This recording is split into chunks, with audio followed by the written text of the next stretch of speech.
Market open కావడానికి ఇంకా 2 minutes అనేది ఉంది. ఇక్కడ చూడండి ప్రీవియస్ డే ఏమైందో తెలుసుకుందాం. హ్యూజ్ మూమెంట్ అనేది బై సైడ్ అనేది ఇచ్చిందనమాట.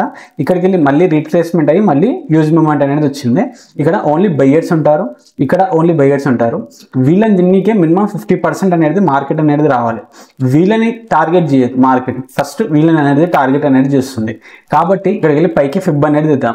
ఇక్కడ ఫిబ్ 50% అనేది జోన్ అనమాట ఇది. ఎందుకంటే కింద బయ్యర్స్ ఉన్నారు కాబట్టి వాళ్ళకి రీట్రేస్మెంట్ అనేది రాలేదు కాబట్టి ఇక్కడ వరకు మార్కెట్ అనేది ఖచ్చితంగా రావాలి. ఒకవేళ పైన అయితే ఓపెన్ అయితే ఈ రోజు నేను ప్రైస్ యాక్షన్ బట్టి నేను సెల్లింగ్ లేదా బయింగ్ అనేది చేస్తాను. చూద్దాం మార్కెట్ అనేది స్టార్ట్ అవబోతుంది. ఇక్కడ ఎంట్రీ అనేది ప్లాన్ చేశానండి నేను. ఇప్పుడు ఇక్కడ నేను ఎందుకు ఎంట్రీ ప్లాన్ చేశానంటే ఓన్లీ ఇక్కడ మనకు బయ్యర్స్ మాత్రమే ఉన్నారు కాబట్టి వాళ్ళని టార్గెట్ చేయడానికి మనము ఇక్కడ ఎంట్రీ అనేది ప్లాన్ చేస్తాం. 50 పాయింట్స్ అనేది మనం స్టాప్ లాస్ పెట్టుకున్నాము, 140 పాయింట్స్ అనేది మనం టార్గెట్ అనేది పెట్టుకున్నాము. ఇక్కడ చూస్తే ఫస్ట్ క్యాండిల్ అనేది ఫామ్ అయిందండి. ఇక్కడ ఫస్ట్ క్యాండిల్ ఫామ్ అయిన తర్వాత ఒక పెద్ద విక్ అనేది ఫామ్ అయింది ఇక్కడ. అలాగే ఈ విక్ లో చాలా మంది బయ్యర్స్ అనే వాళ్ళు వచ్చి ఉంటారు.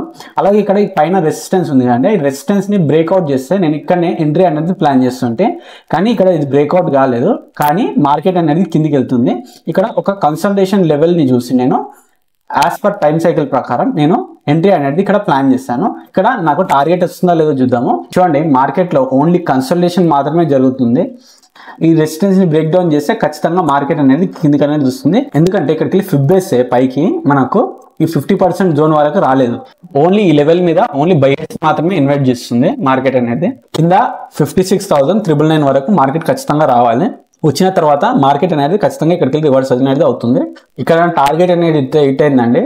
ఇలాంటి చార్ట్ రీడింగ్ కాన్సెప్ట్ గురించి లైక్ చేసి సబ్స్క్రైబ్ చేయండి.